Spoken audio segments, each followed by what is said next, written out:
Ассалаумағалейкум. Эфирде Сүбелі сөз бағдарламасы, сіздермен бірге Мұхтар Нияз. Біз бүгінгі тақырыбымызды қоғамдағы жастар тақырыбына арнағалы отырмыз. Біздің студиямыздың бүгінгі қонағы қазақ еліне аса қадірлі қарымды жазушылардың бірі, халықаралық Алаш әдеби сыйлығының лауреаты, белгілі жазушы Асқар Алтай мырза. Студиямызға қош келдіңіз аға. Асқар аға, енді сіздің шығармашылығыңыз оқырмандарға кеңінен танымал. Оны сонау алғашқы тырнақалды туындыларыңыздан бастап қазіргі соңғы жазғанға дейін көзқарақты көркем әдебиетке құмар жастар да, оқырмандар да, жасамыс та біледі деп ойлаймын. Біз оған көп бұрылмауды жөн санап отырмыз.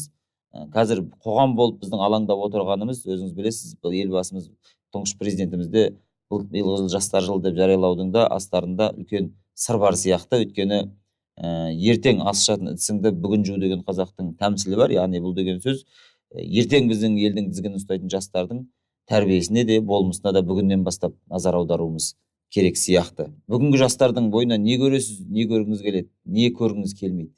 Қазақта сөз бар, 50 жылда ел жаңа, 100 жылда қазан дейді. Біз тәуелсіздік келгелі 25 жылдан астам уақыт өтіп келе жатыр. Алла қаласа 30 жыл болады. 50 жылда мүлде жаңа ұрпақ келеді. Мына үлкен ұрпақ кетеді, біздің қатарымызда кетіп қалады. Ол кезде тәуелсіздіктің ұрпақтың белгілі бір алмасу кезеңі басталады сол кезде. Қазір сол ұрпақ бесікте тербеліп, және бүгінгі 15-16-тағы ұрпақ сол кезде атқа қонады шын мәнінде. Сондықтан да мына ұрпақ алмасу деген үлкен мәселе. Осы ұрпақ алмасу арасында біз өліра кезеңде туған ұрпақ қазір 25-тен асып кетті. Олардың көзқарасы, жастардың көзқарасы мына дүниеге, әлемге деген көзқарасы мүлде басқаша. Олар біз алған білімнен көрі әлде қайда шексіз білім алып жатыр шын мәнінде. Біз оны дұрыс түсінуіміз керек. Әсіресе шетелге біздің жастарымыз неге құмартып шетелден барып оқып келіп жатыр, немесе шетелде оқығандардың өзі сол жақта қалып қойып жатыр. Бұл үлкен проблема, және бұл мәселеге жан-жақты қарау керек. Бұл жалпы қоғамдық проблема. Бұл жеке бір мемлекеттік биліктің проблемасы деп қарамау керек. Бұл жалпы қоғамдық, біздің қоғамымыздағы, қазақ қоғамындағы, Қазақстанның қоғамындағы үлкен мәселелердің бірі. Өйткені жастарды жалпы біз тәрбиелей алдық па осы 25 жылда. Өйткені біз тәуелсіз мемлекет құру кезеңде өте қиыншылық кезеңдерді біз бастан кештік. Өте аласапыран кез, Мұхтар Мағауиннің Аласапыран романы секілді біз шын мәнінде аласапыран заманды, смута кезеңді бастан кештік. Өйткені бір формациядан екінші формацияға жастардың психикасына, психологиясына тікелей әсер ететін құбылыстар ғой енді. Тікелей әсер ететін. Және ол сол кезде біз өзімізде, мысалы, сол кезде 30-дағы жігіттер едік. 30-ға да толмаған кезіміз еді. Сондықтан да ол кезең өте үлкен бетбұрыс кезең, және адамдардың ішкі жан дүниесінде құбылыстар болды. Сана өзгерді. Қазір біз ал енді осы сана оңға өзгерді ме, солға өзгерді ме деген әңгіме тұр. Біз қазір осы екі айрықтың ортасында тұрмыз. Осындай аралықта біздің жастар шын мәнінде жаңағы біз осы екі айрықта туған жастар қазір жігіттік дәуренге келді шын мәнінде. Бірақ та бұлар сол білімді, мына екі түрлі білім бар. Ішкі тума білім бар. Ішкі адамның өзегін ұстап тұратын білім бар. Ол мына өзінің отбасы арқылы, тегі арқылы келетін білім бар. Ол әсіресе бұл қазақ халқы үшін тікелей ең басты мәселе. Біз осы өзекті мәселені өзегінде ұстап отыра алдық ба? Біз соны тәрбиелей алдық па? Кешегі 90 жылдардан кейінгі 2000 жылдарға, 2005-ке дейінгі аралықтағы ауыр кезеңдегі жас семьялардың жағдайында тәрбиеленген ұрпақтар қалай тәрбиеленіп жатыр? Біз осыған көңіл бөліп отырған жоқпыз. Ертең келетін ұрпақ солар. Және олар тізгінді алатын да солар. Сондықтан да біз оларды қазір біз патриотизм деп анау ауызша айта беру оңай. Бірақ та осы ол патриотизм деген менің түсінігімде отбасынан басталады. Шын мәнінде өзіңнің отбасыңды сүйе білу, өзіңнің отбасыңда тәрбиелей білу, отаныңды, сол отбасынан басталған, содан кейін ғана отандық үлкен патриоттық сезімге алып келеді. Ал өкінішке қарай біз осы кезеңде біз мына жастарымыздың, сол кезеңдегі жастардың жағдайы өте төмен болды. Сондықтан да олар кейін семья құрғанымен көбісі ажырасу әртүрлі. Сондықтан қазір бізде жетім балалар мәселесі, жесір аналар мәселесі үлкен мәселе болып отыр қоғамда. Бұл үлкен қоғамдағы үлкен толқуларға әкеп отырған себептерінде де осындай мәселелер бар. Өйткені олардың қол жеткізетін кезеңінде қол жеткізе алмады. Ендігі ұрпақтарын олар қалай тәрбиелейміз деген үлкен қорқыныш бар. Кез келген адамда өзінің ұрпағына артыңа қарайсың, ол ұрпағыңды сен қалай тәрбиелеп жатырсың, соған сен қандай жағдай жасай аласың отбасыңда. Осындай осыған мемлекет болып, қоғам болып әсер етуіміз керек. Бізде мысалы шетке кеткен жастар сол жақта қалып қоюға тырысып жатыр. Неге? Өйткені ол жақсы білім алады. Келгеннен кейін сол білімін осы біздің мемлекетімізде іске асыра ала ма? Кейбір жерде мысалы мен біздің бір туыстардың арасында бар, мысалы Америкадан күшті білім алып келді. Медициналық білім алып келді. Бірақ ол Семейге келді. Атырауға жіберді, анда жіберді, мұнда жіберді. Ешқандай ол алған білімі бізге қажетсіз болып қалды. Ол жігіт аяғында қазір мүлде өзінің алған білімін қойып, ол қазір мұнай бизнесімен айналысып кетті. Көрдіңіз бе, неге? Ол шын мәнінде жан дүниесімен жаңағы осыдан бір 6-7 жыл бұрын Америкаға таза ертең мен үлкен дәрігер болам, хирург болам деп барған. Өкінішке қарай оның арманы орындалмады. Біз осындай арманды үзу деген мәселелер тұр бізде. Бізде енді келген ұрпақтың біз арманын білуіміз керек. Адам ішкі бала тәрбиеленіп келе жатқан кезде 13-14 жасында оның алдында үлкен арман тұрады. Асқар аға, үйдегі балаңыздың өзінің жан дүниесімен санасып, оның қалауымен санасып отырмасаңыз, ылғи оны тыйып, ылғи оны басумен оның мәселесі шешілмейді. Балаңның тентектігін қойдырам деп қайсарлығын жойып алма дегенде сөз бар ғой. Сондықтан енді ол үйдегі бала сияқты қоғамдағы жастардың да біз қалау талап тілектерін міндетті түрде дер уақытында ескеріп, олардың алдын алып, жаңағы шараларын міндетті түрде уақытында жасап отыруымыз керек сияқты. Қазір енді жаппай айтылған жадағай бір сөз бар, жастар кітап оқымайды, рухани әлемі жұтаң, аш, олардың жылтыраққа құмар, планшетке құмар, түрлі гаджеттер арқылы өздерінің рухани қажеттіліктерін қанағаттандырады дейді. Ал енді жастар сіздің кітабыңызға келмесе, жастардың отырған жеріне бару керек шығар. Мүмкін олардың жаңа қолдарындағы планшетіне ыңғайлап, сосын біз жаңағы бұрын көркем шығарма жазғанда өздеріңізді білесіз ғой, олардың міндетті түрде жаңа сөздің құнарына, сөйлемнің астарына мән беретін ек, қазір кішкене көзқарас өзгеріп келе жатыр. Кез келген көркем шығарманың психологиялық ішкі қалтарыстарына, тіпті жаңағы кейіпкеріңіздің де жан дүниесіндегі психологиялық айқастар, екі қорғам формация ауысқан кездегі түрлі олардың жан дүниесінде болған құбылыстарды дәлірек беретін шығармалар, шетелдік шығармалардың біздің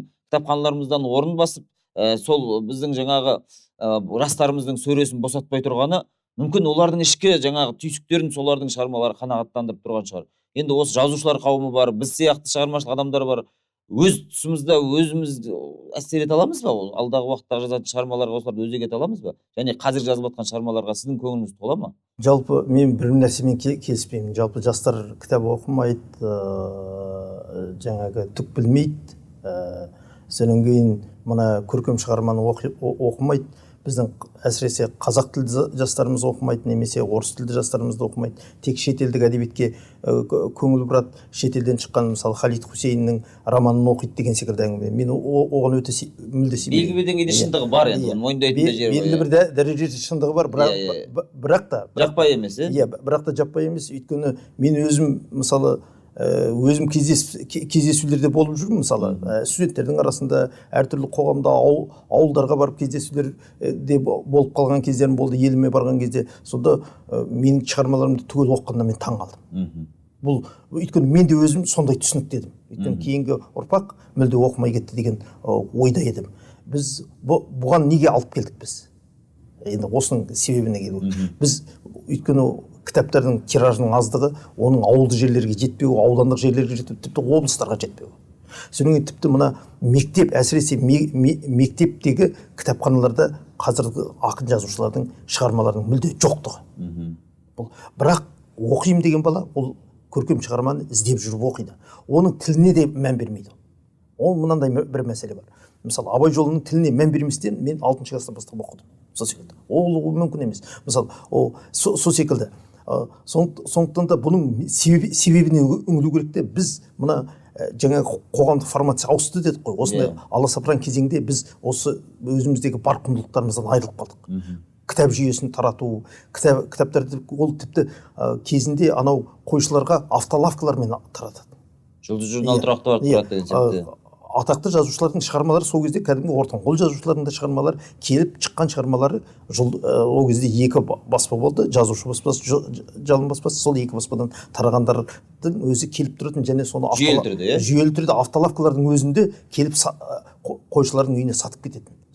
Сол кезде ол 1 сом 20 тиын, 80 тиын, 1 сом 40 тиын, 1 сом 50 тиын болды. Сол секілді. Қойшылардың өзінде сондай интеллектуал сұраныс болып тұр ғой сол кезде. Сұраныс болып тұрды. Тіпті сұраныс болмаса да, міне осындай жаңадан кітаптар келді. Сіздер алыңыздар деп, балаларыңыз оқиды деп сөйтіп. Сондықтан қойшылардың балалары да о жағынан көркем шығарманы оқыды. Ол көркем шығарманы оқу, ол қазақтың ана тіліне бала сүйсініп, өзінің тілді қалай меңгеруді үйренеді, қалай сөйлеуді үйренеді. Біз қазір байқасақ, біз мына қазақ қоғамында қазір урбанизация жүріп жатыр. Қазақ қалаға құйылып келіп жатыр. Қалада тәрбиелеп жатырмыз жастар. Бұл заңды құбылыс қой. Бұл заңды құбылыс. Бұл ешқайда қаша алмайтын құбылыс. Бұл 21 ғасырдың бүгінгі әсіресе біз секілді жаңадан өркендеп келе жатқан мемлекеттерде болатын заңды құбылыс. Бұған дұрыс қарау керек. Ал осы заңды құбылысқа біз жаңағындай олардың сұранысына біз шын мәнінде жауап бере алмай отырмыз. Шынында да ақын жазушылар да жауап бере алмай отырмыз. Өйткені біздің шығармаларымыз олардың қолына жете алмайды, және мектеп көлемінде оларды таныстыру. Мысалы, мына осы телевидение бар.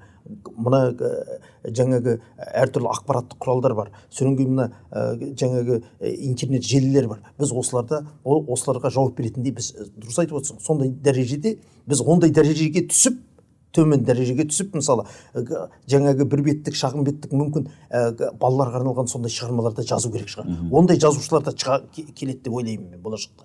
Мүмкін осы сұраныс. Асқар, жақсы айтып отырсыз. Урбанизация құбылысы енді бұл 21 ғасырдың қаласа да қаламаса да күнді алақаныңмен жаба алмайсың деген сияқты бір ақиқат нәрсе, анық нәрсе. Біздің енді жазушылардың, ақындардың арасында да бір ауылды аңсау, сол балалық шағы өткен ауылды суреттеу, көп шығармалардың өзегі осыған ұласып жатыр. Немесе тарихи шығармалар, олар түсінікті өзінің мақсаты бар. Қазіргі көп шығармаларда да сол әңгімелерде де сол құмды аңсау, малды ауылды аңсау, сол жақтағы жайлауды аңсау деген сияқты шығармалар, ол өз замандағы адамдардың енді ностальгиясы дейді, орысша айтқанда сағынышын оятады. Бірақ сіздің балаңыз бен немереңіз қалада, тас жолда, тас көшеде туған, қайткенде де. Жаңағы мен айтып отырған әңгімемде осы біздің енді қайткенде де осы қаланың кейіпкерлерін, қаланың өзінің жаңағы дұрыс айтасың. Бұл қала кейіпкерлері кезінде орыс, біз көбінесе бізге әсер еткен орыс прозасы ғой. Қазір енді соның орнын мына басқа жаңадан дамып келе жатқан жас мемлекеттердің прозасы әсер етіп жатыр. Мысалы, енді болашақта көресіздер, араб елдеріндегі мына Сириядағы, әртүрлі Ливиядағы жағдайлардан кейін ол жақтардан да қаулап сол мәселеге байланысты, соғысқа байланысты мүлде басқаша көзқараспен жазылатын шығармалар туады. Халид Хусейнге жұрттың жанталасып оны қарап оқып, сол секілді мына қала прозасы мен ауыл прозасының айырмашылығы бар. Сондықтан енді қала прозасы енді келген кейінгі ұрпақтан пайда болады. Ол бүгінгі ұрпақ оны енді жасай бастайды. Өзінің жанының айнасын көркем шығармада көрмегеннен кейін ол жанның айнасын, ішкі жан дүниесіндегі мына құбылыстар әртүрлі, мысалы, мына суицидке барып секіріп кету, осы мәселелердің түбін сол жастар, кейін келген ұрпақ, бүгінгі оқып жатқан мектептегі ұрпақ, келешек оқитын мектептегі ұрпақ, солар келіп солар ашады. Оның құпиясын солар ашады. Менің айтып отырғаным, біздің қатарымыздағы үлкен қатар оны аша алмайды. Өйткені біз оны бастан кешкен жоқпыз. Жалпы кез келген жазушы өзінің ішкі жан дүниесіндегі барын береді, басқаны бере алмайды. Мен айтып отырғаным, аға, өздеріңіз сияқты кәсіби, тілі шұрайлы, ойы құнарлы, осы қаламы қалыптасқан жазушылар емес, осы қаладағы ортанқол, мысалы, журналистиканы аяқтаған, немесе сол екі ортада жүрген кейбір адамдардың ортанқол шығармалары шықса, сол мыңдаған, 5000-даған тираждармен сатылып кетіп жатыр. Себебі ол жаңағы қазіргі қала жастарының жан дүниесін қанағаттандырып тұр.